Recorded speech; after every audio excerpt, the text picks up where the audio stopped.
Forget everything you think you know about political hearings. Imagine walking into a room expecting a routine debate, cameras flashing, supporters cheering, lawyers carrying stacks of documents, and within minutes realizing the entire atmosphere has changed. That is the scene this story tries to capture. Not a court verdict, not a proven case, but a political confrontation that became a national spectacle. The hearing was supposed to be about oversight and public accountability. Representative Ilhan Omar arrived prepared, surrounded by advisors and attorneys, expecting sharp partisan questions. Across the table sat Senator John Kennedy of Louisiana, known for his calm Southern drawl and deceptively simple questions. To many watching, it seemed like another tense hearing that would quickly fade from the headlines. Instead, it became one of the day's most talked about political moments. At first, Kennedy was almost disarmingly polite. He praised Omar's journey from refugee to member of Congress and called it an example of the American dream.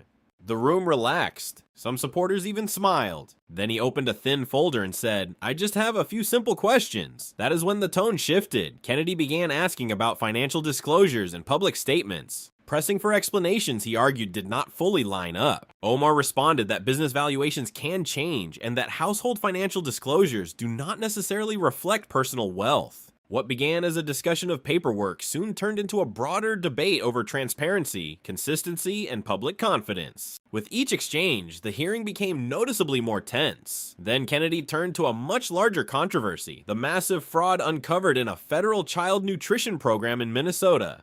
He emphasized that investigators had already charged dozens of people and argued that taxpayers deserved to know whether warning signs had been missed. Omar countered that she had supported investigations into the fraud and rejected any suggestion that she was connected to the crimes.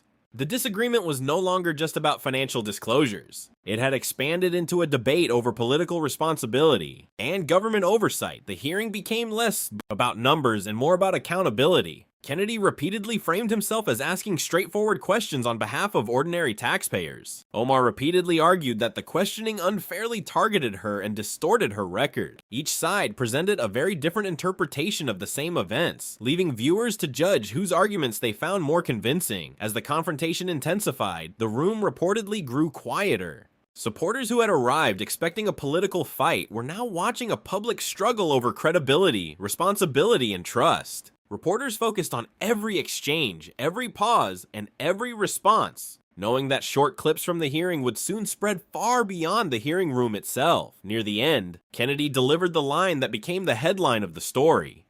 "What have you done with that gift?" He was referring to the opportunities America had given a refugee who rose to Congress. Whether viewers saw that question as principled, political, or theatrical depended largely on their own beliefs. For some, it was the defining moment of the hearing.